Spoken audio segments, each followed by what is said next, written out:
Mesdames, Messieurs, bonsoir à toutes et à tous. La 5e conférence des Nations Unies sur les questions pénitentiaires dans les opérations de paix s'est achevée aujourd'hui après 3 jours d'échanges à Ouagadougou sur la problématique de déshumanisation des prisons dans les pays post-conflit. Séjour à Ouagadougou du ministre nigérien de la Communication et des Relations avec les institutions, une visite qui permet de renforcer le partenariat en matière de communication entre le Niger et le Burkina, qui présente de belles perspectives. Bienvenue à tous et à toutes à cette édition. La commission de l'UEMOA évalue les performances des États membres dans l'application des directives de l'Union. Le Burkina, pays siège de l'institution, a été évalué et ses résultats ont été transmis ce matin au Premier ministre. Il ressort du rapport que le Burkina est un exemple en matière d'application des textes de l'UEMOA, même s'il devrait faire des efforts dans d'autres domaines. Reportage Jacques Lamissa Tarpaga. Le Burkina Faso se comporte bien dans l'espace UEMOA sur le plan de la gouvernance économique, des marchés publics, du marché commun, de l'union douanière ou encore de la libre circulation des personnes et des biens. Les textes communautaires sont intégrés dans le droit national pour la plupart. Si on se réfère à la norme régionale, le Burkina Faso fait partie des meilleurs élèves. Cela signifie simplement que s'il y a des contre-performances, les contre-performances sont partagées par les autres pays. Et ce qu'on voulait obtenir avec ces revues, c'est de pousser les États à aller plus loin. Si on a un taux de réalisation de 51%, nous sommes insatisfaits.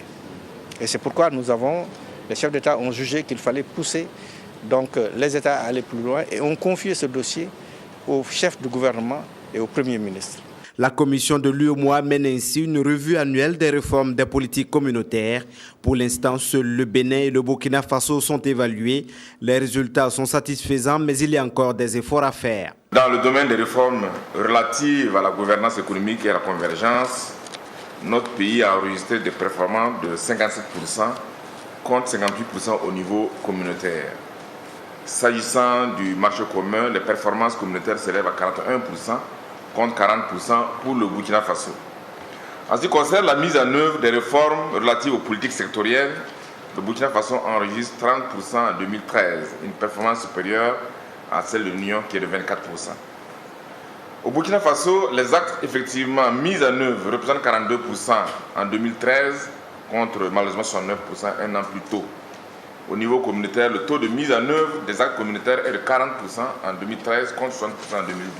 La revue se poursuivra dans les autres pays de l'Union et la Commission devra revoir certaines de ses directives pour en faciliter l'application par les États parties.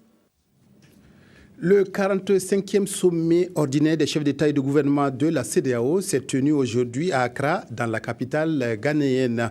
Des questions de sécurité dans la sous-région et l'introduction de la carte biométrique pour les citoyens de l'espace ont été, entre autres points, évoqués à ce sommet. En attendant d'y revenir, retenons que le président du Faso, qui a pris part à cette rencontre, a eu des échanges avec son homologue ivoirien sur le prochain sommet ivoiro-burkinabé prévu en fin juillet à Ouagadougou. Reportage de nos envoyés spéciaux Mathias Drabo, Wendata, Nathalie Kaoré. Le président du Faso a été reçu en audience par son homologue ivoirien. Avec Alassane Ouattara, les échanges ont porté sur les questions qui seront abordées lors du présent sommet de la CEDEAO, mais aussi sur le prochain sommet du traité d'amitié et de coopération entre le Burkina Faso et la Côte d'Ivoire. C'est d'abord pour nous occuper des questions qui seront traitées au sommet, à savoir parler de l'intégration régionale, mais aussi de la stabilité de notre sous-région. Et bien sûr, aborder aussi entre nous ce qui va nous réunir à la fin du mois, c'est-à-dire le traité d'amitié Côte d'Ivoire-Burkina. Je crois que la réunion de fin juillet à Ouagadougou nous permettra de vous démontrer que les choses avance bien et très vite. Et nous sommes sur la bonne voie et nous aurons l'occasion d'avoir plus de détails quand nous serons à Ouagadougou. Le traité d'amitié et de coopération entre le Burkina Faso et la Côte d'Ivoire a été signé en 2008 et le sommet de Ouagadougou pour évaluer l'état de sa mise en œuvre est prévu se tenir le 28 juillet prochain.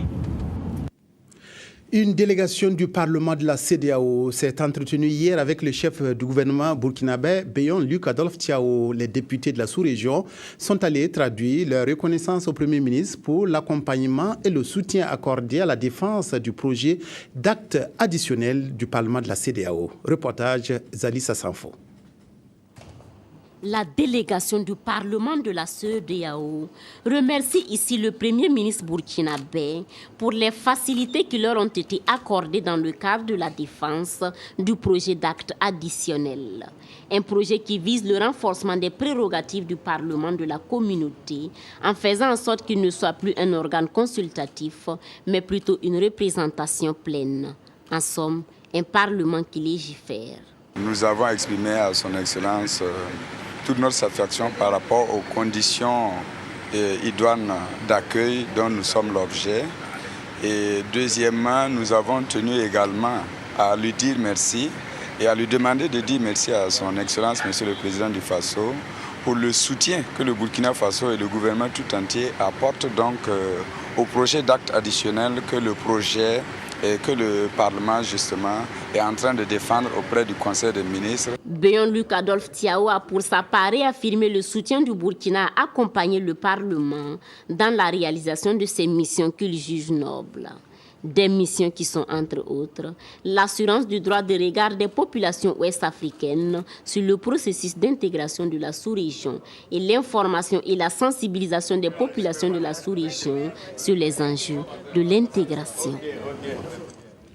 L'Assemblée parlementaire de la francophonie APF a tenu les travaux de sa 40e session à Ottawa, au Canada.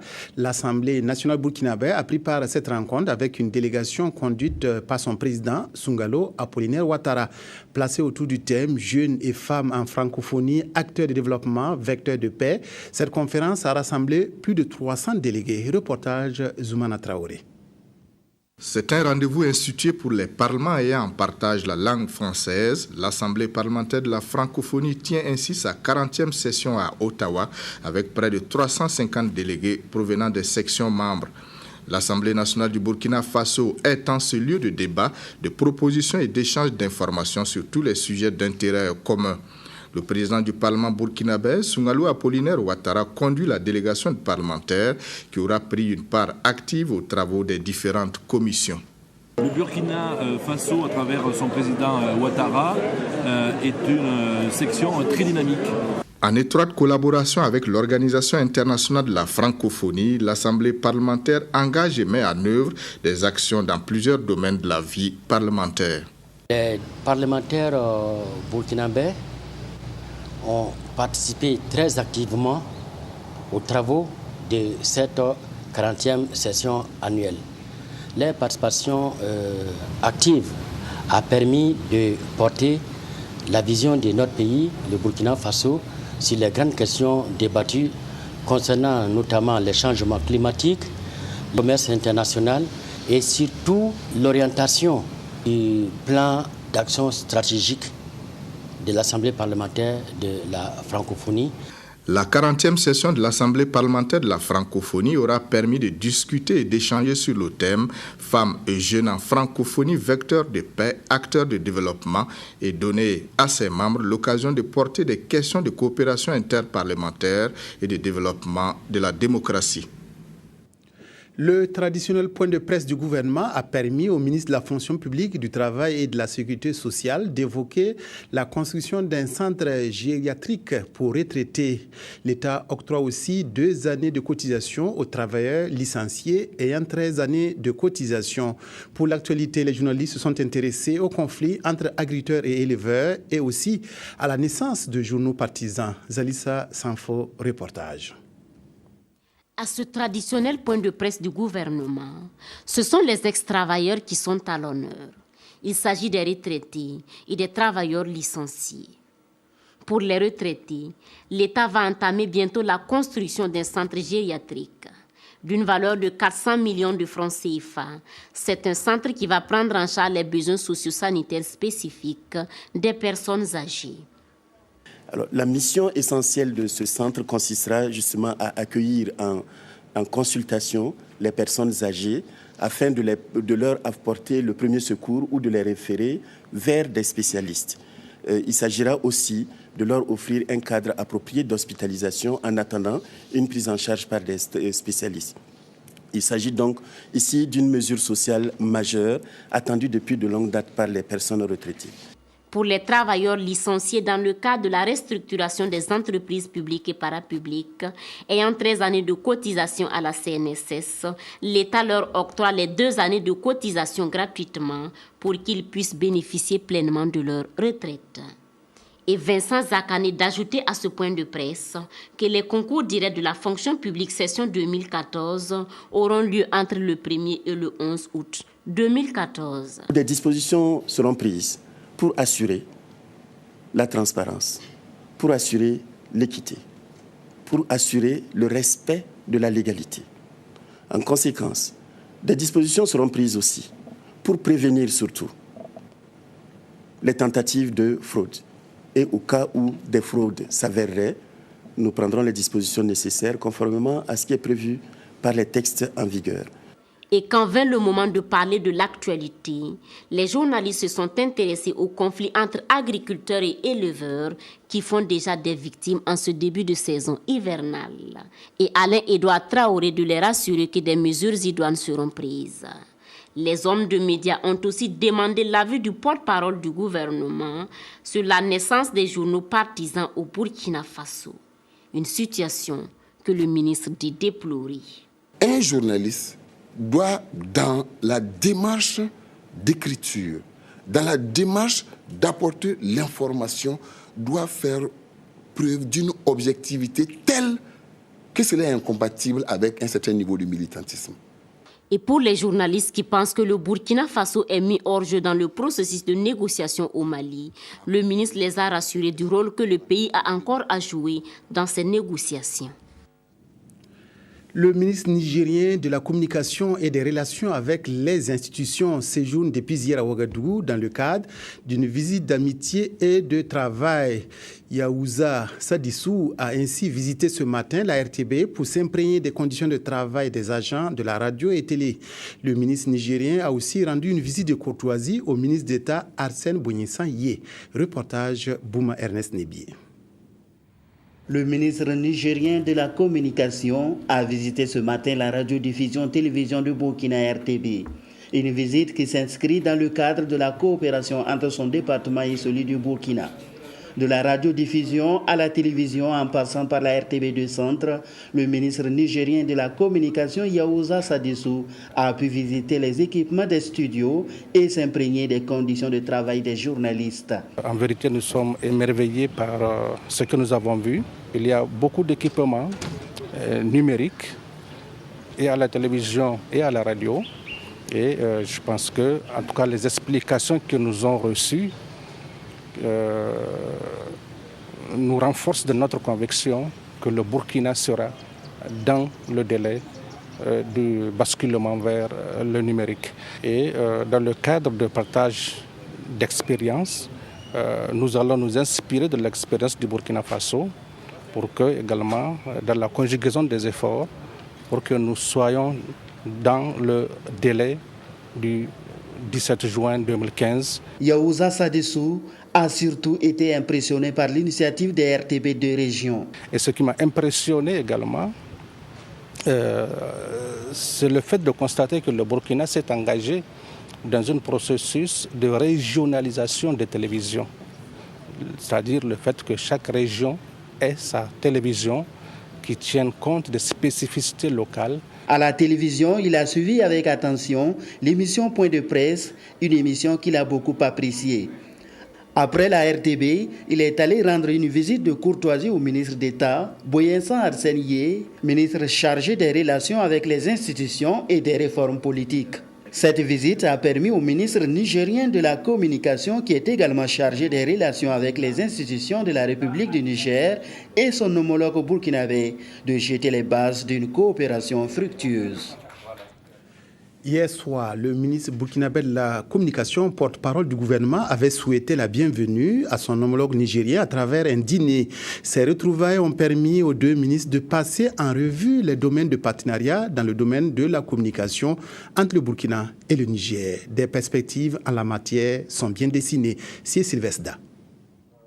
Responsables burkinabés et nigériens en charge de la communication ont à l'occasion de ce dîner offert par les ministres de la communication burkinabé pour souhaiter la bienvenue à son homologue du Niger, échanger autour du cadre global de coopération entre les deux pays dans le domaine de la communication. Un processus entamé il y a maintenant 10 mois et qui vise à réaliser en la matière une coopération bilatérale renforcée avec plusieurs axes. Nous avons envisagé 4 points essentiellement. Il y a le secteur de la formation et le renforcement des capacités des ressources humaines et avec l'ISTIC et l'IFTIC au Niger. Nous avons parlé aussi de la coopération dans le secteur de l'audiovisuel. Il y a le secteur de la presse écrite et qui mobilise et les journaux et les agences. Le dernier volet, c'est comment est-ce que les deux cabinets, les deux départements peuvent travailler à se concerter davantage, à participer à des événements de part et d'autre, à préparer des conférences internationales et en rapport à la communication, à la numérisation, aux perspectives de la TNT. Les différents volets de la coopération ont fait l'objet de discussions sans langue de bois au cours desquelles de nouvelles propositions ont été faites. Un dîner de travail bien apprécié par les Nigériens. Les résultats sont très concluants dans tous les domaines. Donc je me réjouis très sincèrement de ce partenariat, de ces bases que nous avons jetées. Et je pense que très prochainement, elles vont se concrétiser formellement. Des rapporteurs désignés de part et d'autre sont chargés d'élaborer un projet de protocole d'accord global qui sera soumis aux deux ministres de la Communication pour d'éventuels amendements.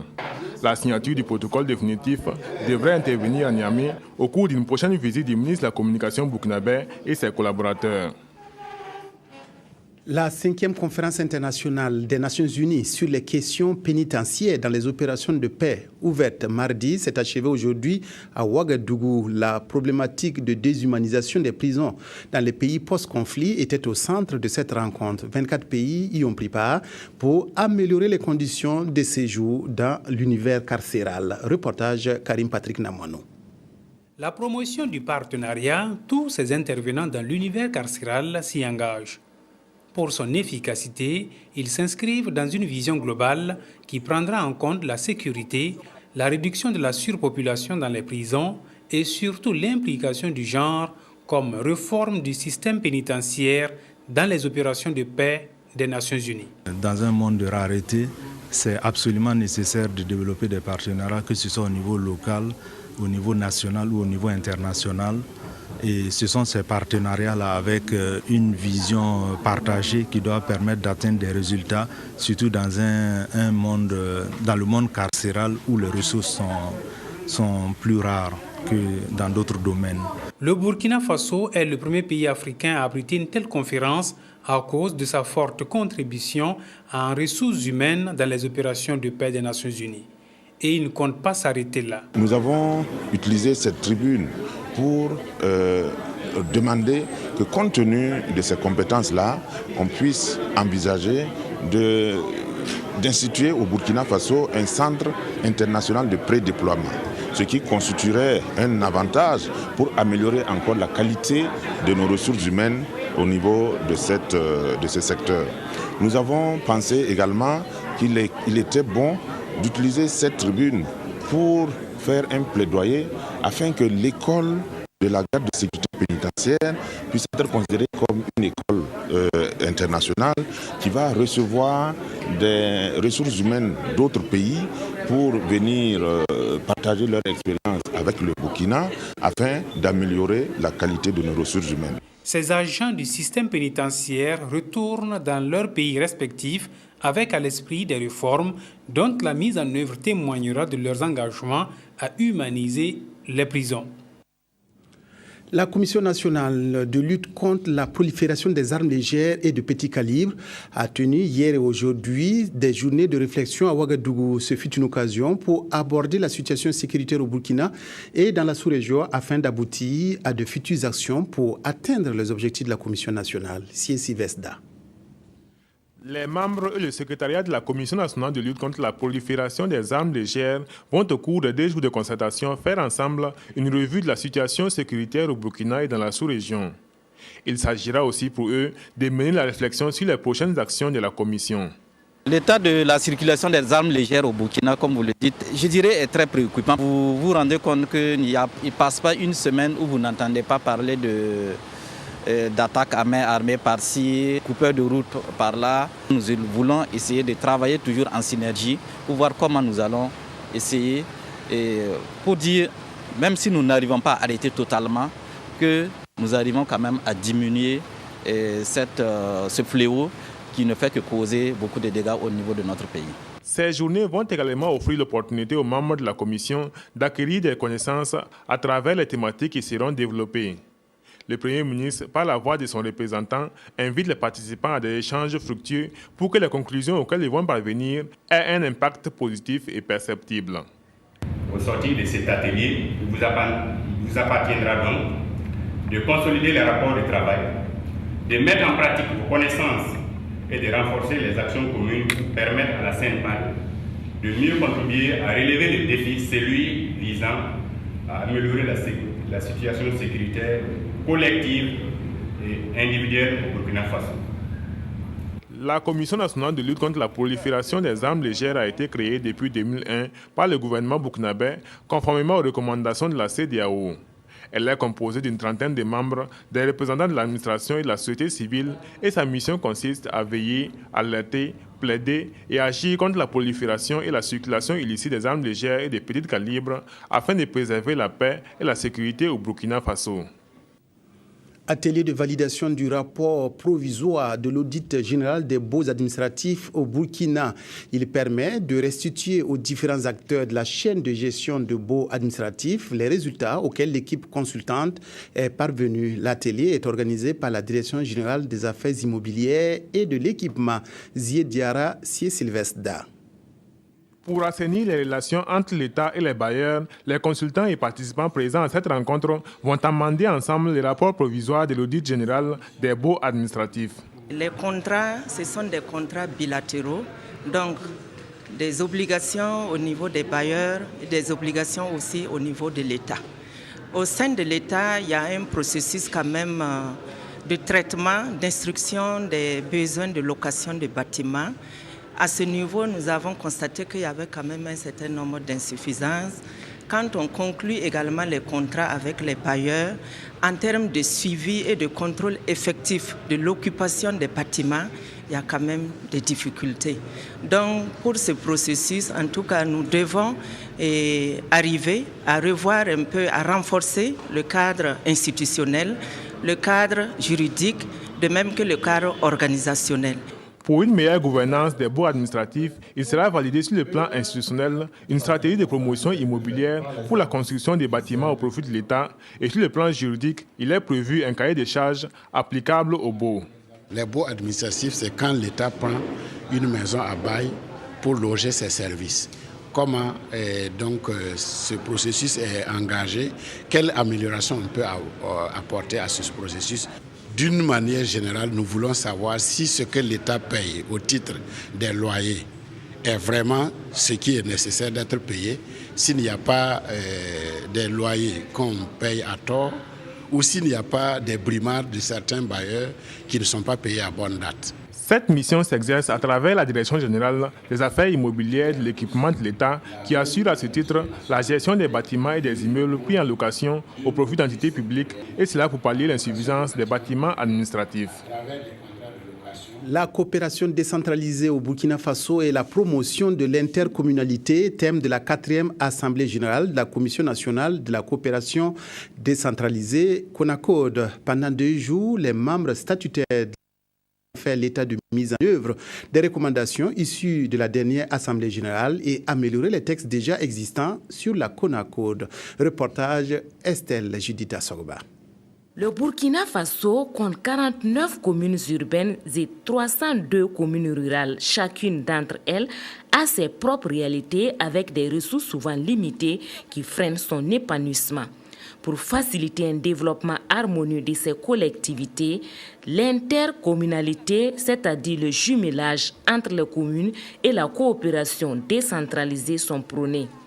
À cette 4e session ordinaire de l'Assemblée générale de la Commission nationale de la coopération décentralisée CONACOD, les membres statutaires de cet instrument vont focaliser les échanges sur ces sujets. Les communes prises individuellement ne peuvent pas aspirer au développement escompté à travers le processus de décentralisation. Qu'est-ce qu'il faut faire? Il faut mutualiser les ressources et mutualiser non seulement les ressources humaines, mais les ressources financières, les projets, etc. À partir du moment où les intérêts sont mutualisés et les ressources mutualisées, il se posera moins de problèmes de limites parce que chacun sait que le projet qui est en cours est à cheval sur plusieurs communes, voire plusieurs régions. L'intérêt de cette rencontre est d'asseoir des bases solides pour une meilleure organisation de la coopération décentralisée au Burkina Faso.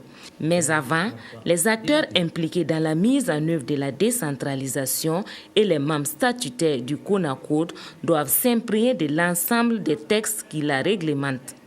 Pour ce faire, ils vont faire l'état de la mise en œuvre des recommandations de la 3e Assemblée générale, relire les textes et procéder à leur amélioration. Nous souhaitons que ces recommandations soient suivies d'application sur le terrain. Et si nous appliquons effectivement ces recommandations allant dans le sens de l'intercommunalité, je pense que d'ici les prochains mandats, nous allons voir l'impact. L'ambition à terme est de promouvoir le jumelage entre les communes de Burkina Faso, la coopération sud-sud et nord-sud, ce qui faciliterait le développement de nos villes et villages dans un esprit de partage, de fraternité et d'humanisme.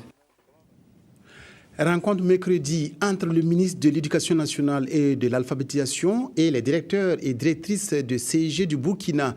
Les discussions se sont apaisanties sur les préoccupations et inquiétudes suscitées par le transfert du poste primaire au MENA. Le ministre Koumba Boli a pris des engagements pour la réussite du continuum. Reportage Claudine Bikaba.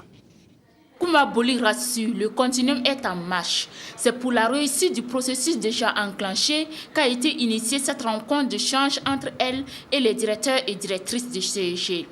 À l'ordre du jour, discuter des préoccupations et inquiétudes que le transfert des 350 CEG au ministère de l'Éducation nationale et de l'alphabétisation engendre. Pour nous, c'était vraiment important parce que nous avions besoin de cet espace-là pour nous assurer que le processus de transfert au niveau du terrain s'opérationnalise aussi de la meilleure des façons. Et ce que nous avons constaté, c'est que c'est vraiment important que les acteurs du terrain au niveau donc des provinces continuent de se parler avec bien sûr ces agents qui ont été transférés au niveau du MENA. Les échanges ont été francs et directs, a reconnu Koumba Boli qui s'est dit satisfait. Nous avons aussi constaté que cette collaboration a très bien démarré. Les gens se parlent franchement et les gens posent les problèmes franchement. Et essayent aussi de s'organiser pour trouver les solutions ensemble. Et ça, je crois que c'est vraiment le message le plus important que je retiens de cette rencontre. Nous allons l'institutionnaliser, c'est-à-dire que ce sera un espace désormais qui va permettre vraiment que nous puissions nous concerter régulièrement pour nous assurer que nous construisons de la meilleure des façons. Koumba Boli a aussi pris des engagements qu'elle dit pouvoir tenir et a demandé à ses acteurs de l'éducation d'avoir de la détermination et de la motivation pour réussir ensemble le pari du continuum. Un mot de santé, la CEDEAO veut lutter efficacement contre la consommation du tabac dans la région. Ainsi, une forte taxation des produits du tabac est envisagée pour l'Afrique de l'Ouest. Et dans ce cas, se tient une rencontre pour donner l'occasion aux experts de valider les textes relatifs à l'augmentation et à l'harmonisation de la fiscalité sur le tabac dans les 15 pays membres de la communauté. Reportage Drissa Seri. Cette rencontre régionale des experts fait suite à l'atelier organisé en Côte d'Ivoire en février 2014 sur le changement de fiscalité du tabac en Afrique de l'Ouest. L'atelier d'Abidjan faisait ressortir la nécessité d'une taxation efficace comme meilleur moyen de lutter contre la consommation du tabac, un fléau dont les effets néfastes sont incalculables. À cette présente session, les experts sont invités à valider les textes relatifs à une taxation forte et plus efficace des produits du tabac dans l'espace CEDEAO. La CEDEAO, après avoir travaillé, investigué, fait des études approfondies sur cette question, propose aujourd'hui une directive, c'est-à-dire une réglementation aux États membres pour pouvoir en fait rehausser les taxes qui sont en vigueur sur les produits du tabac. Et les taxes en question, c'est les droits d'assises ici. Et vous savez, si vous prenez le cas de la CEDEAO, avant nous avons un taux minimal de 15%, aujourd'hui nous proposons un taux minimal de 50%. Comme dans les autres pays de la CEDEAO, la consommation du tabac demeure un problème de santé publique au Burkina, avec une prévalence de 19,8% au sein de la population jeune. En plus de la loi anti-tabac et des décrets de son interdiction dans les espaces publics, la directive sur l'harmonisation de la taxation devrait réduire de manière drastique sa consommation, notamment au sein de la population jeune. Le Burkina adhère à ce principe-là, à cette initiative de la CEDEAO qui va de façon, je dirais, homologuer à travers les différents pays cette augmentation de la taxe pour éviter, parce que si c'est au Burkina seulement qu'on augmente la taxe, vous allez voir que les produits peuvent entrer frauduleusement d'autres pays où c'est moins cher. Et alors que si c'est dans tous les pays de la CEDEAO, en ce moment, on est au même niveau en termes de prix de la cigarette. En ce moment, l'accès devient plus difficile à la population. Une fois validés les textes législatifs et réglementaires sur la fiscalité intérieure, la réunion de Ouagadougou va formuler des recommandations en vue de consolider le processus et aboutir à l'adoption d'une loi commune aux 15 États membres de la CEDEAO. Le projet renforcement et développement du secteur audiovisuel en Afrique démarre sa première phase après avoir été lancé lors du FESPACO en 2013. Ce projet concerne la formation, d'où la tenue d'un séminaire au profit des professionnels du cinéma et de l'audiovisuel. 3 pays sont concernés par le programme qui vise à créer des ressources additionnelles au profit de la création artistique. Précision Moumouni Soubega. Après le lancement officiel en 2013, le projet renforcement et développement du secteur de l'audiovisuel en Afrique amorce sa première phase de mise en œuvre. Avec les professionnels du cinéma et de l'audiovisuel, les tenants et les aboutissants du projet, à savoir le BBDA, l'Organisation mondiale de la propriété intellectuelle et l'OIF, passent d'abord en revue les fondements du secteur. Nous avons des acteurs qui sont très talentueux, mais il leur manque le financement. Or, il s'est avéré aussi que le cinéma coûte très très cher. Donc nous avons approché l'Organisation mondiale de la propriété intellectuelle. Nous leur avons soumis un projet pour nous aider en tout cas à rechercher les sources éventuelles de financement. Pour cette phase pilote, le Burkina Faso, le Sénégal et le Kenya sont concernés et l'Organisation mondiale de la propriété intellectuelle s'engage à les accompagner dans l'optique de réussir sa mise en œuvre.